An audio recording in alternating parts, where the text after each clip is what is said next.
wabarakatuh. Perkenalkan, nama saya Friski Leandi Hilman. Saya Rubiatul Arabia Nasution. Saya Tisragala Aprilia. Saya Kayla Alfia Azaidi Nasution. Saya Saprida Hasibuan. Saya Cynthia Maharani Sinaga. Saya Muhammad Zikrullah. Saya Ega Safis. Pasar tradisional adalah tempat bertemunya penjual dan pembeli yang melakukan transaksi secara langsung melalui proses tawar-menawar. Umumnya, pasar ini menjual berbagai kebutuhan pokok seperti bahan makanan segar, pakaian, dan barang kebutuhan rumah tangga. Adapun ciri khas pasar tradisional terletak pada interaksi sosial yang erat antar pelaku pasar. Suasananya lebih hidup dan bersifat kekeluargaan karena banyak pedagang yang merupakan warga lokal dan sudah berdagang secara turun-temurun. Pasar tradisional juga menjadi bagian penting dalam perekonomian, terutama di wilayah perkotaan dan pedesaan, karena menyediakan harga yang relatif terjangkau dan mendukung usaha mikro kecil. Berikut hasil cuplikan riset kami di beberapa pasar. Terima kasih. Terima kasih.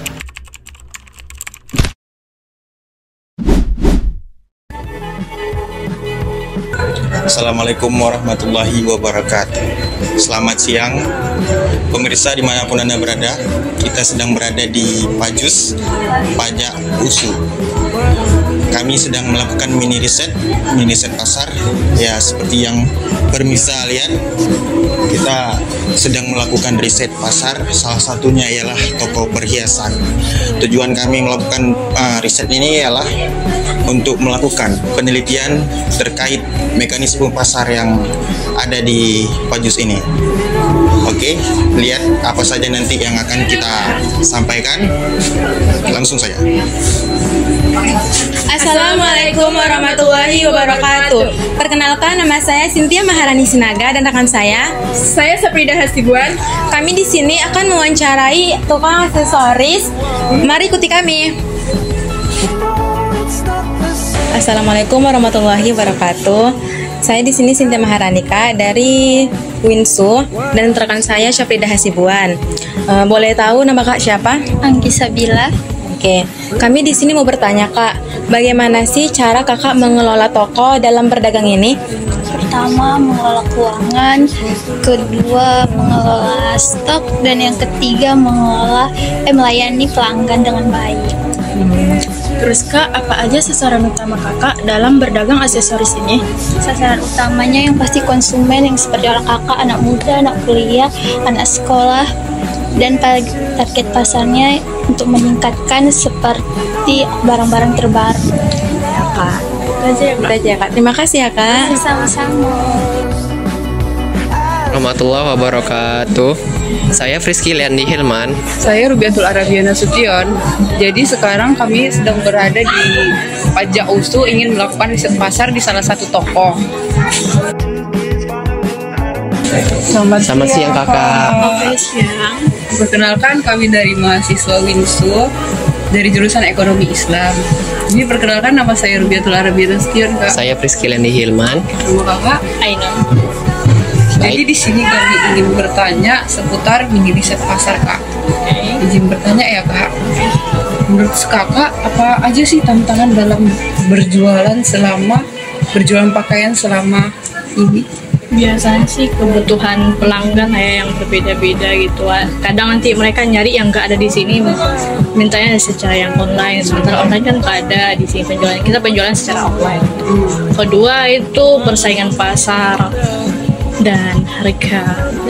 Jadi bagaimana Kakak mendistribusikan produk atau barang seperti pakaian ini kepada pembeli atau yang ingin membeli di sini, Kak? Itu biasanya melalui kawan sih, atau melalui pembeli yang sebelumnya. Jadi mereka minta tolong sama mereka nanti menginfokan ke kawan-kawan yang lain.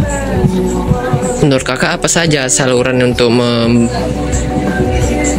mempromosikan produk Kakak?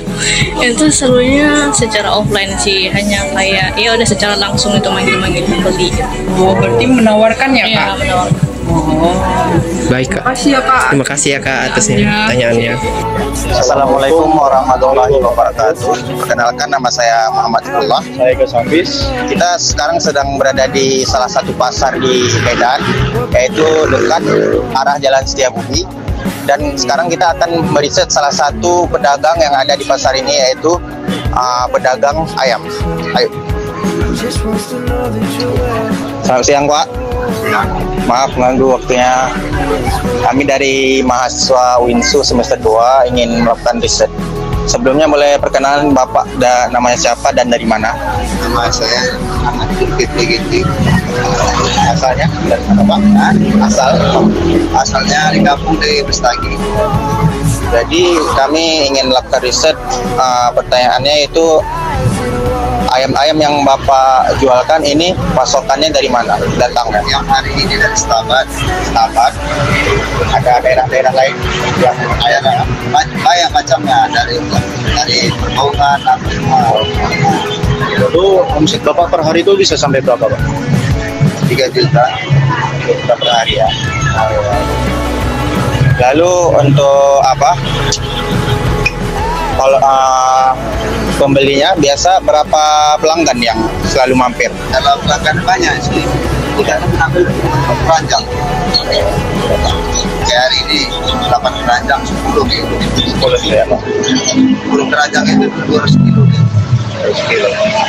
Berarti kalau per kilonya ayam sekarang udah berapa dia, Pak? Jual 28.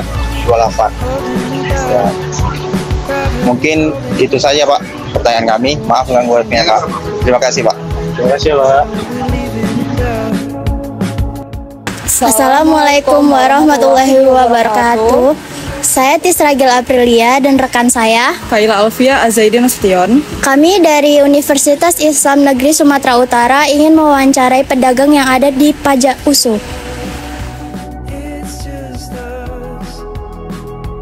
Permisi Kak, saya Kaila dan ini rekan saya. Saya Lia.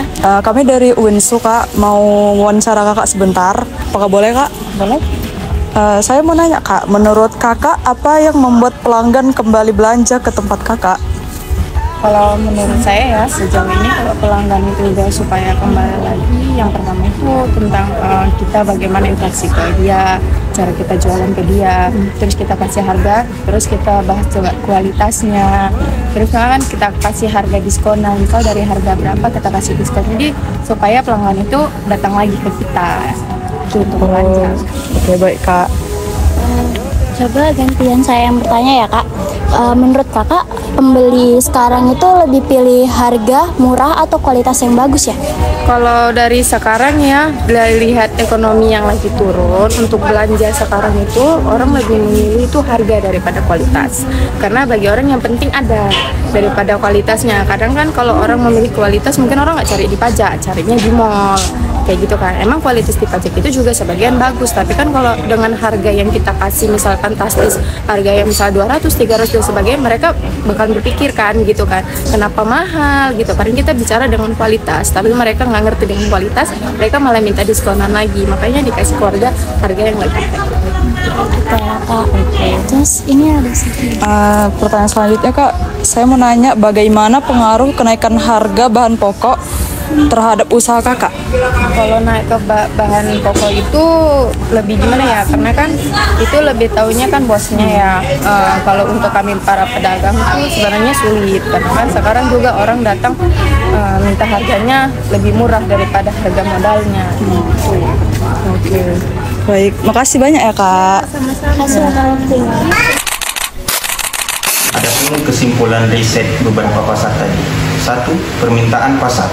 Terdapat permintaan yang cukup tinggi terhadap produk atau layanan suatu produk, terutama dari segmen usia mulai dari 18 tahun hingga 30 tahun. Yang kedua adalah preferensi konsumen. Konsumen lebih menyukai produk dengan harga yang terjangkau dan kemasan menarik dibanding fitur tambahan yang kompleks. Ketiga adalah persaingan. Terdapat 2 hingga 3 pesaing utama di pasar lokal dengan strategi harga yang kompetitif, namun belum ada yang menonjol dalam pelayanan pelanggan. Keempat adalah peluang. Masih ada peluang besar untuk masuk ke pasar dengan diferensi berupa layanan cepat dan personalisasi produk. Kelima, hambatan. Adapun hambatan utama ialah yang terindikasi kurangnya kesadaran merek dan tantangan distribusi. Adapun manfaat dari mini riset pasar kami. 1. Mengurangi risiko kegagalan bisnis. 2. mengetahui kebutuhan dan selera konsumen. 3. Membantu menentukan harga dan strategi promosi. 4. Melihat apakah ide bisnis punya peluang atau tidak. Sekian dari kami. Terima kasih.